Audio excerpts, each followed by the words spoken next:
আসসালামু আলাইকুম। আমি আপনাদের সাথে আছি মোহাম্মদ সগির খান। আজ আমরা আছি আলিপুর মহিপুর মৎস্য বন্দর, বাংলাদেশের ঐতিহ্যবাহী মৎস্য বন্দর, এই বরিশালের মহিপুর আলিপুর মৎস্য বন্দরে। আজ আপনাদের সাথে আলোচনা করব চিংড়ি মাছ সম্পর্কে। আপনারা হয়তো সকলেই চেনেন এই চিংড়ি মাছ। এই যে চিংড়ি মাছটা সাগর থেকে উৎপন্ন হয় এবং এই চিংড়ি মাছের নাম স্থানীয় ভাষায় যাকে টাইগার চিংড়ি হিসাবে চেনে। তো আজকে আপনাদের সাথে আলোচনা করব এই টাইগার চিংড়ি সম্পর্কে। আমরা এই মুহূর্তে আছি আলিপুর মহিপুরের মৎস্য বন্দর, মহিপুর রাসেল ফিশ। এই Rasel fish fish merchant and commission agent. এরা কমিশনের মাধ্যমে বিভিন্ন বোট এবং নৌকার মাছ বিক্রি করে দেয়।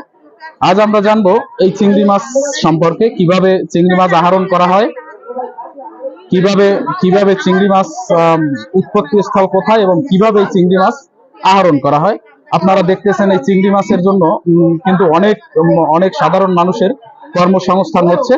এই চিংড়ি মাছটি মূলত গভীর সমুদ্রের একটি মাছ, যা একটি ট্রলার বা নৌকা তারা 10 দিন 15 দিন সাগরে থেকে বিপুল কষ্টের মাধ্যমে এই চিংড়ি মাছগুলোকে আহরণ করেন। এই চিংড়ি মাছ বাংলাদেশের এই যে মহিপুর থেকে এই চিংড়ি মাছ বাংলাদেশের বিভিন্ন অঞ্চলে রপ্তানি হয়, এমনকি দেশের বাহিরে যুক্তরাষ্ট্র এবং আমেরিকায় ওই চিংড়ি মাছ রপ্তানি হয়। এবং এই চিংড়ি মাছ রপ্তানির ক্ষেত্রে বাংলাদেশ ব্যাপক বৈদেশিক মুদ্রা অর্জন করে এবং বাংলাদেশের যে সাধারণ মানুষের জীবন জীবিকা নির্বাহ করে।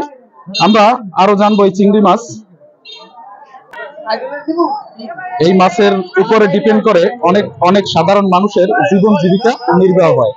আমরা যদি একটু কথা বলি, এই মাছ যারা আহরণ করেন, এই বোর্ডের সাথে যারা জড়িত, যে এই সাগরে এতদিন কিভাবে মাছটা ধরেন এবং তাদের কি কি ধরনের প্রতিবন্ধকতা পাড়ি দিতে হয়। হ্যাঁ, আমরা যদি একটু কথা বলি, ভাই আপনার নাম কি? আমার নাম মোহাম্মদ সোহাগ।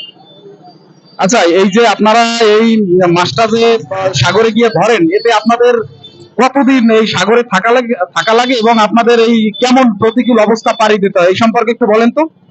ভাইয়া, সাগরে যে যায় হেই বোঝে, ঠিক আছে। আমরা তো যাই, আমাকে খুবই কষ্ট হয়, কিন্তু 7 থেকে 8 দিনের মতো থাকতে হয় ঠান্ডার ভিতরে, ঠিক আছে। খুবই কষ্ট হয়। কষ্ট হইলে হইবে কি, সংসার চালাই দিবে না, এই জন্য 7-8 দিনের মতো থাকি। আজকে আইসে মাছ উঠেছি। আচ্ছা, আপনার আনুমানিক কত টাকা বিক্রি হবে একটু যদি আমাদের একটু ধারণা দেন। এই যে আপনারা 7-8 দিন থাকলেন, এই 7-8 দিন থাকার ফলে আপনারা কত টাকা বিক্রি করতে পারবেন আর কতজন স্টাফ আছেন বোটে? আমরা এক্সট্রা বসি 16 জন। আর যে মাছ নিয়ে আইছে, মাছে এখন কত 2-3 লাখ টাকার মতো হইবে, ঠিক আছে। মাছের এখন দরও খুব কম, মাছ হয়ে গেছে বেশি, এই জন্য। তাই আমরা মানুষ এখন বর্তমানে 16 জন আছি। এতে এই যে আপনি 7-8 দিন সাগরে থাকলেন, আপনি একজন স্টাফ হিসাবে কত টাকা আসলে আপনি পাবেন আনুমানিক?